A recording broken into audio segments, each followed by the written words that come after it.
No. No.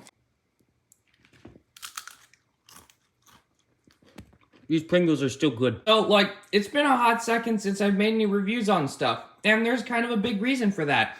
I'm tired of editing stuff. I filmed like 20 videos and none of them have hit this channel because I just don't feel like sitting down and putting all the clips together and having to trim each and every little bit out of each and every clip and then add my stupid, godforsaken, crappy, royalty-free nugget music that I put on every single one of these stupid freaking reviews. But since it's been so long since I've made any videos, I feel like it's only fair to come back strong. So today I'm starting off reviewing a blaster that everyone has been bugging me to review since I first started this freaking channel, to the point where you literally cannot go into any of my comment sections without most likely seeing someone asking about it. Ooh, is it the Strife? No, I already reviewed that 2 times. Oh, well then, it's gotta be the Deploy, right? I mean, everyone wants to hear you complain about it, right? No, I already reviewed that one as well. I mean, there's a lot of nuggets that I don't really know which. It's this thing. Oh, it looks really big and impressive, right? No. This is the N-Strike Jolt.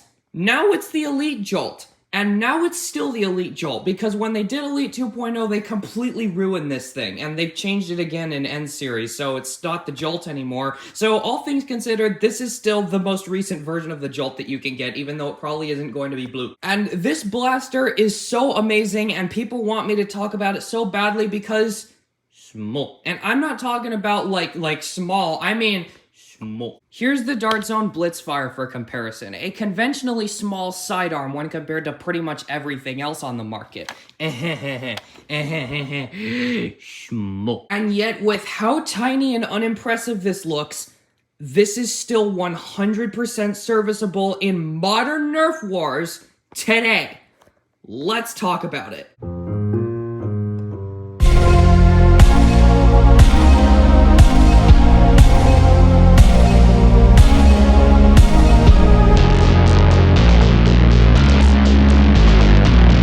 This is the N-Strike Jolt, a 2011 release out of Hasbro in the N-Strike series, which re-released in the Elite series 1 time, 2 times, 3 times, 4 times, 5 times, 6 times.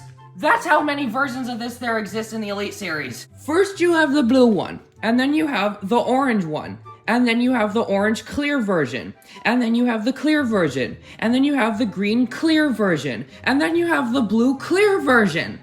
All those are re-releases of the Jolt in the Elite series. All of them. All of them! All of them!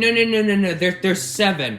There's also a red clear version too. I'm pretty sure there's also a Sonic Ice blue clear version, which means that there is a dark blue clear version and a light blue clear version. What? We slam Hasbro for re-releasing the same blaster 3 times in a row, 3 separate times. Oh, there's too many 4 Dark Smart AR blasters, but they've been doing this for years. And unlike those ones, this one is actually worth re-releasing that many times because this blaster is basically flawless. But let's get into everything in due time. We gotta talk about the design first. It looks wonderful. The Elite Blue does this blaster the most justice I've ever seen. Even on both sides where there's basically no detailing on it at all, like the white stripe is gone, the Nerf logo is just gray. It still looks good, just being a blue blaster with the kind of black grip and the gray accents all over it. The Jolt really looks good. And honestly, it looks good no matter what color palette you put on it. It is very utilitarian in shape because it is as small as it reasonably can be. The grip is the plunger tube, and the trigger guard is the barrel. They brought this blaster size down as small as it could go without compromising anything else. In order to shrink this blaster any further, they would have had to compromise the ergonomics in some way, shape, or form. But they didn't do that. They left it comfortable, which, yeah, spoiler warning, the grip is really, really, really good for this blaster. And the fact that they didn't make it any tinier just to destroy the ergonomics really speaks volumes about how much Hasbro used to care. Speaking of which, let's get onto the ergonomics. This blaster just has a main grip and it has a T-pole to power it. So you have the main grip here, and honestly, it was reminiscent of the Ultra Grip in quite a lot of ways, with the larger back end and the thinner, longer front end for your fingers to rest on, and with even little finger trails built in right there, which get the job done moderately well. I feel like it could be better if this hole wasn't here, but it's as good as it reasonably can be without, again, compromising things. And honestly, this grip does not look comfortable, and if you treat this thing like a primary and you squeeze the grip really hard, yeah, it gets very painful very fast. There's lots of little details that really dig into your hand, like right there. That sucks. But because of this blaster's tiny size and basically paperweight feeling volume, it's not bad at all. You barely need to hold this thing in your hands in order to support it. And because of the way that the blaster is designed with all these little nubs and stuff that can easily get stuck on your hand in just the right spot, I'm not even touching the grip at all. I am simply suspending it on the trigger guard and with the back of it on my hand. That's how light and easy it is to hold. And really, you don't need to hold this thing to hold it steady, so it works very, very well. The T-pole, on the other hand, is very cramped, and I can actually see people with larger hands getting very annoyed by it, because if you have big fingers, you're probably going to end up touching this area back here in order to try and get a good grip on the T-pole. And because of how small the T-pole is and how surprisingly heavy the prime is on this blaster, because yeah, it's got a hefty prime for something that packs this little of size, it could be better. It could be a lot better for sure. So how does this blaster work? Well, you prime it like that, which I have already done because it's impossible to do with one hand. You take a dart, you front load it into the barrel until it clicks like this, and then you pull the trigger to fire. That's it. That's all the thing does. The trigger pull is pretty good, but that's because it's just directly linked to a catch, though it is very smushy because it is operating off of a plastic spring, which is single piece. Like, it's just one piece. The trigger is the trigger spring. That's kind of ironic and cool.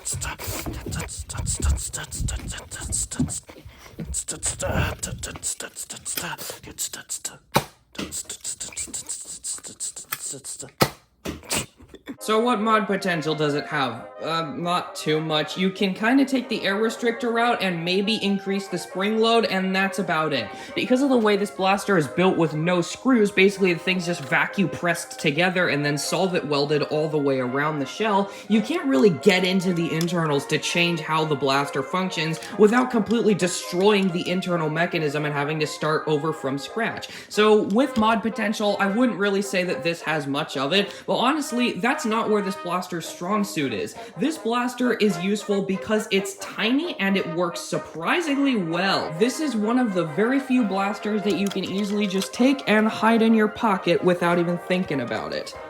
It's gone! You wouldn't even know that I have a Nerf blaster there unless you specifically look at my pants very closely, and if you're doing that, you're a freaking weirdo, and I have nothing else to say to you. Go back to school! But I love the Jolt, and there's a reason that it's been so popular over these years, because it's never been obscure or irrelevant. This is one of the few Nerf blasters that I would argue is completely future-proof. Even in future generations of Nerf, there will still be a reason to have this, or at least something very similar to it. Even Dartzone has proven that with the release of the Solo basically being their version of the Jolt, but higher FPS, and it's a lot bigger and a lot more expensive and way, way, way harder to get your hands on. That alone still makes this relevant, because this is smaller and you can basically walk into any form of store and find one of these things sitting on the shelf, unless it's a big name store. If you go into like GameStop or something, you'll find this, but if you go into Walmart, you won't. Isn't that ironic? So do I recommend the Jolt? Basically, yes to everybody out there. I think that any Nerfer on the planet should own one of these. I think every Nerfer on the planet should own 2 of these. 3 maybe. 4 for good measure. 5 just in case. It really is just that useful in its stock configuration with no mods, no fiddling with it, nothing. Just right out of the box, you can take this thing to a local game. Oh man, I need a Nerf blaster. Alrighty, I got this one, I'm good to go. And you can totally kick with this thing. Like, you can go really, really good with the Jolt if you're good enough at nerfing. So if you want one of these, I'll link it in the description below. Thanks for watching. Bye!